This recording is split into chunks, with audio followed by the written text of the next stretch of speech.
Nabi Idris alaihissalam adalah keturunan keenam dari Nabi Adam alaihissalam yang lahir di Mesir. Beliau diberi nama Idris karena gemar membaca dan menulis. Nabi Idris adalah nabi yang sangat cerdas. Beliaulah yang pertama kali menjinakkan kuda yang semula merupakan binatang liar. Setelah menjinakkannya, kini binatang kuda itu bisa dijadikan tunggangan atau untuk mengangkut berbagai barang. Orang-orang yang baru melihat hal ini merasa heran karena Nabi Idris dapat menempuh perjalanan dengan sangat cepat daripada mereka yang masih berjalan kaki. Dengan adanya kendaraan ini, kaum Nabi Idris sangat terbantu dan menjadi semakin makmur. Nabi Idris menjadi orang yang paling disegani dan menjadi seorang panutan.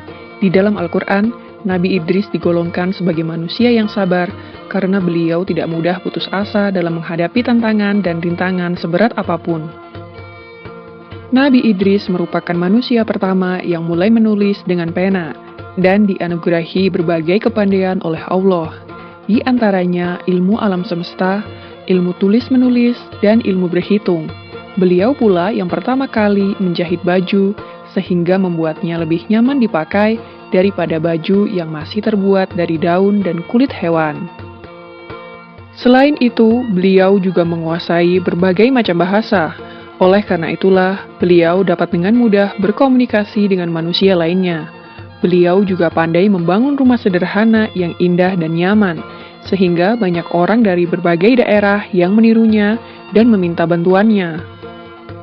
Dengan ditemukannya berbagai teknologi hasil penemuan dari Nabi Idris yang membuat kaumnya lebih makmur, kaum anak cucu Nabi Adam lainnya yang berasal dari Qabil menjadi sangat iri. Mereka pun mulai merencanakan sesuatu yang jahat dan mengganggu kaum Nabi Idris yang sedang bekerja.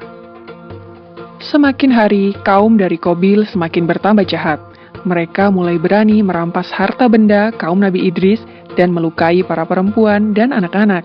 Jumlah mereka pun juga semakin bertambah banyak, karena orang-orang yang tidak mau bekerja ikut menjadi golongan dari kaum keturunan Qabil.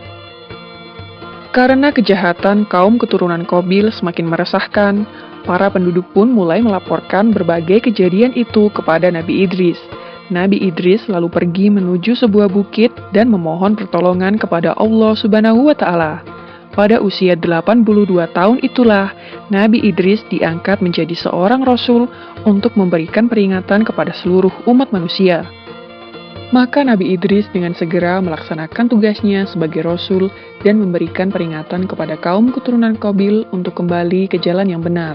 Nabi Idris berkata kepada mereka, "Hai saudaraku, berhentilah mengerjakan perbuatan jahat dan mungkar. Ikutilah jalan kebenaran seperti yang diajarkan Nabi Adam." Namun setelah diperingatkan oleh Nabi Idris, kaum keturunan Qabil malah menjadi sangat marah. Mereka malah menantang Nabi Idris untuk berperang. Maka Nabi Idris dan para pengikutnya mulai membuat berbagai peralatan perang dan membuat benteng pertahanan guna menahan serangan kaum keturunan Qabil.